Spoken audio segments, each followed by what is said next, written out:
Hi, my name's Amy with Eastside Wellness Chiropractic.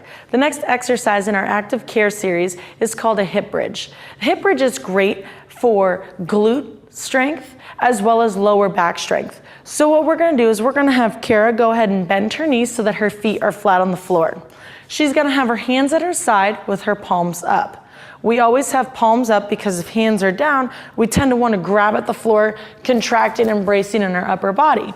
With palms up, she can pull her shoulders down, almost as if she's reaching her fingertips towards her heels, and be more relaxed in the neck area and traps.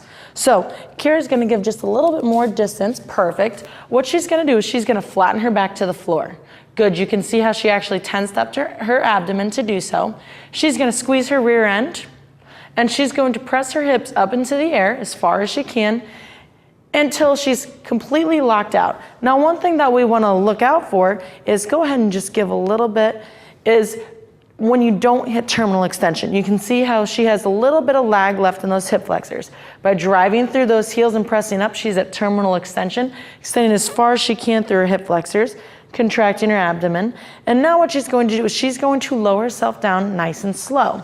The lowering phase should actually take probably twice as long as actually extending. So what you should do is take about 2 seconds to come up, go ahead, pressing through those heels, and about 4 seconds to come down nice and slow. Perfect. That's the first step for a hip bridge.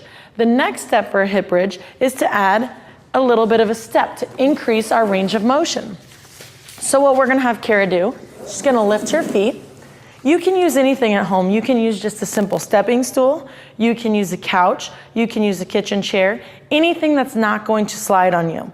So what you want to do is make sure that it's up against something stable. Kara is going to have her feet together. Good. Now, she's going to have her feet up on the step. She doesn't necessarily have to pull her toes up, but she wants to make sure that she's driving through her heels.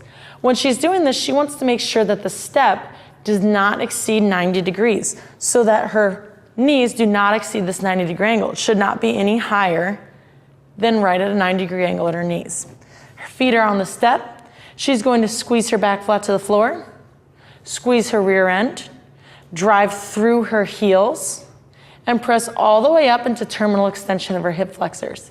She's going to wait for about a 1/1000 or a 1 breath.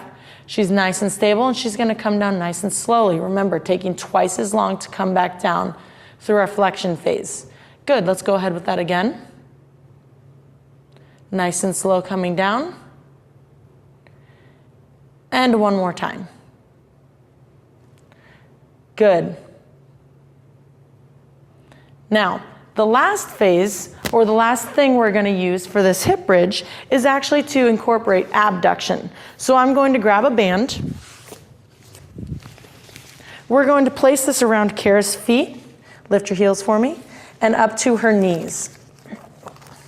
We want the band right around Kara's knees so that when she pulls her knees apart, she gets good resistance from the band, pulling from her hips or her glute muscles. So she's going to go through the exact same motion. Palms are up. She's going to drive through her heels. She's going to press all the way up. Now she's going to pull apart.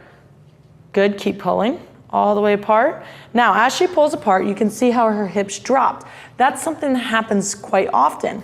We want to make sure that we stay in that full extension as you pull the knees apart. Knees come together, and then slow and controlled, you're going to come back down. Go ahead and just give a little bit of space between your feet. Go ahead and do that again, making sure not to drop your hips as you pull your knees apart. Good. Feel how that makes you engage at the glutes a little bit more, and a little bit slower coming down this time. One more time. Excellent. Now nice and slow on your way down. Great. So that's a really good stair-step progression of how to do just a simple 2-leg hip bridge. We start from the floor. Then we move on to using a step to increase range of motion.